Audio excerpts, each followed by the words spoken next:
తెల్లవారక ముందే కోడి కూయక ముందే కన్న పిల్లల్ని చూసుకున్నా చూసుకోకపోయినా నిబద్ధతతో బాధ్యతతో చిత్ర పరిశ్రమకు అహర్నిశలు కృషి చేసి రాత్రి 9 గంటల వరకు షూటింగ్ ఉంటే 9 గంటలకే మీ పని అయిపోదు. గొప్ప కళాకారులు 9 గంటలకు షూటింగ్ ముగించుకొని వెళ్తే అన్ని సర్దుకొని మళ్ళీ ఇంటికి చేరే వరకు రాత్రి 12-1 గంట అవుతుంది.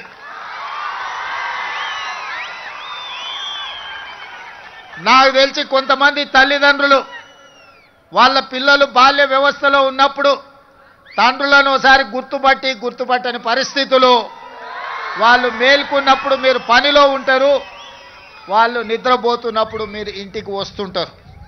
మీ శ్రమ మీ కష్టం నాకు తెలుసు. మీరు పడుతున్న ఇబ్బందులు, ఈరోజు నాకు హోదా ఉండొచ్చు, దేవుడు గొప్ప అవకాశం ఇచ్చుండొచ్చు ముఖ్యమంత్రిగా, కానీ కార్మికుల యొక్క కష్టాలు తెలవనంతగా అధికారం నా కళ్ళు మూసుకుపోలేదు. అధికారంతో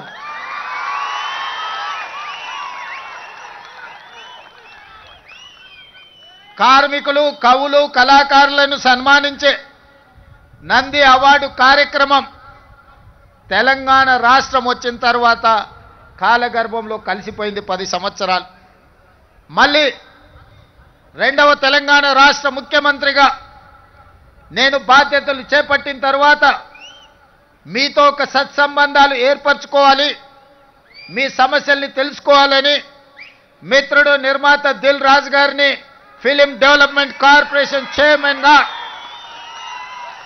తను కూడా గ్రామీణ ప్రాంతం నుంచి కష్టపడి పైకి వచ్చినవాడు, కార్మికుల కష్టాలు తెలుసుకొని రాష్ట్ర ప్రభుత్వానికి వారధిగా ప్రయత్నం చేస్తాడు, వారధిగా ఉంటాడు అని వారిని నియమించడం జరిగింది.